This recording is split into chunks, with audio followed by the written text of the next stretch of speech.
All right, so free market capitalism is the only moral system, socioeconomic system. And here's why. Very simple. Very simple, not complicated at all. First of all, what is a moral system? A moral system is not the same as a moral person, because systems don't make choices, and people don't. Systems don't make actions. People commit actions. So we would have to judge a system, whether it's moral or not, on a different set of criteria. Now, a moral system, first of all, a system is a set of rules or a set of laws. In our particular case. So a moral system is actually not a system that makes people act morally. Because to make somebody act morally is a contradiction in terms.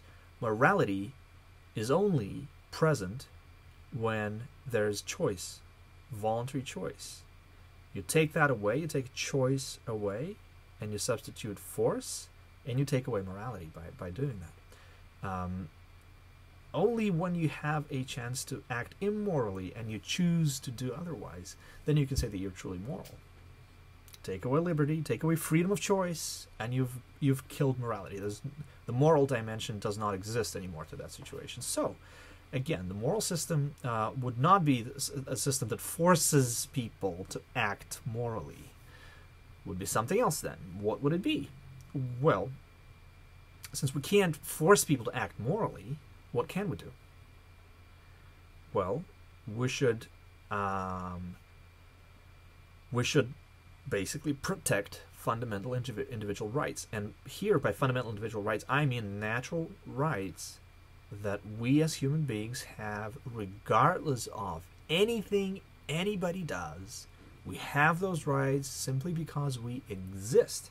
We're here, therefore those rights are something that we have absolutely without question, that are not dependent on the government, that are not dependent on the will of others. Those rights are your right to life. Nobody should be able to kill you. You own your life. Nobody else has a claim on your life. So nobody should be able to take that life from you. Your liberty, again, your ability to do with your life whatever you want without violating the same rights and freedoms of others.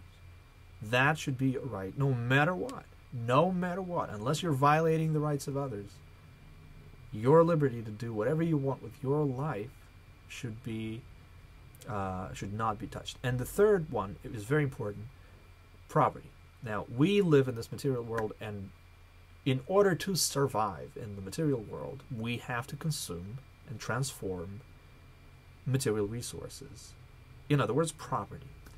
How do we acquire property? We acquire property through voluntary exchange. Whatever property you acquire through voluntary exchange, so you're not stealing, you're not robbing people, you're not forcing people out of their property, you're not taking people's wallets away from them by force, you're trading with people, you're working with people, you trade your services, you trade your time, you trade your goods, material, whatever. As long as you acquire property through voluntary exchange, that property is yours and nobody should have any ability to take it from you. So, to go back to the moral system. The moral system will be a system that preserves maximum liberty, because without liberty there's no morality. So in order to have a moral society, you have to have a free society. So the system has to be maximally free, and it has to protect individual natural rights, fundamental natural rights, right to life, liberty, and property. That system, ladies and gentlemen, is called free market capitalism. The sanctity of individual rights and property rights, and free exchange. That's your free market capitalism. In fact, the whole purpose for a government is to actually protect those individual rights. What we need in government is a military to protect us from external force, because not everybody is going to play nice in this world, and there will be people who will try to take your property and your territory by force, and therefore you need to have a strong military on the borders to stop that from happening. And you want to have a justice system, a police and system of courts to prosecute offenders. A retaliatory force to prosecute offenders and deter offenders from violating the rights of others. And also to enforce voluntary contracts. Somebody promises they're going to do something, you base your whole business on that promise, they violate that promise, they need to be taken to court.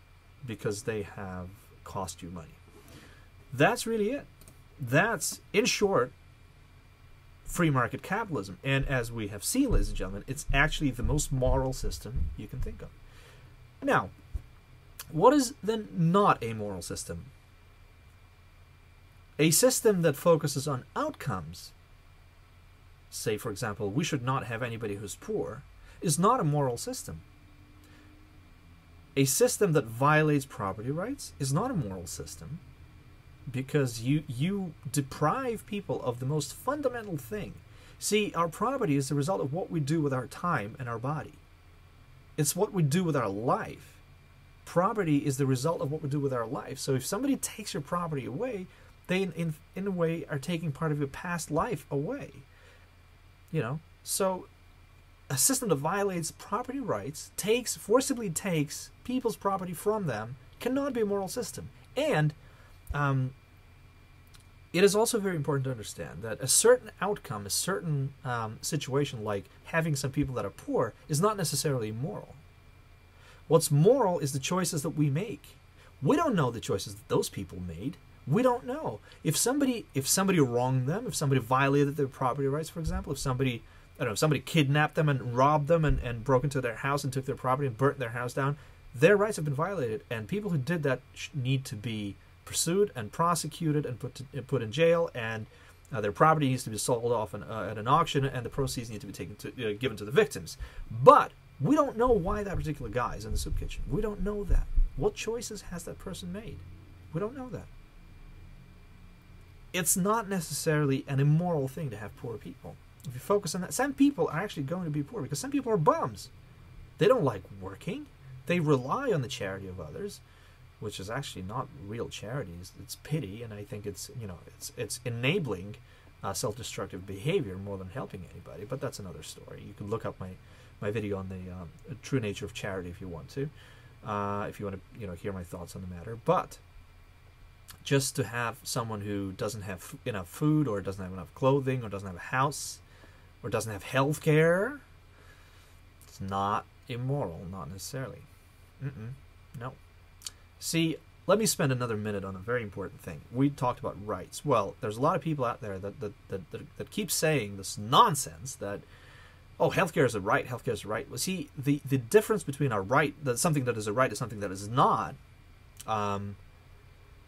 there are natural rights that belong to us by virtue of our existence, such as our right to life, liberty, and our right to property, I would argue, falls in the same category. What's also important about those rights is that for those rights to exist, no obligation on other people are produced by the existence of those rights. In other words, your right to life is yours whether anybody does anything or not. Nobody has to do anything special for your right to life and right to keep your property to exist, right? If you start saying that things like healthcare is a right, well, healthcare is a service, and in order for you to obtain that service, somebody else has to do something. And if we say that it's a right, no matter what kind of money you have to pay for it, whether or not you have any money to pay for it, in fact, if we say that that's a right, that means that that other person, a doctor, a nurse, a hospital worker, have to work to provide that service to you, whether you pay them or not. That's actually, if you don't pay them, but they are forced to provide that service to you, that is actually called forced labor, and forced labor is the definition of slavery. So if you call something like healthcare a right, you create slavery. You create slavery. How can that be moral? People, wake up. And when people compare, what about, you have the right to police protection. Yeah, but police protection is a corollary, is a derivative of your property right and your individual rights, like right to life and right to liberty. And whoever wants to violate your person, violate your body or your property, has police protection, because the police protection actually exists in order to protect those fundamental rights, because they're fundamental. But police and doctors, you cannot really compare the two because of the very different nature of things like healthcare and things like liberty and the right to keep your private property. Why not call food and shelter and clothing human right? You cannot survive without food for more than a few days, and in the winter you cannot survive without shelter for more than a few days. Why don't we just give everybody a house and a bunch of clothing and food every day, huh?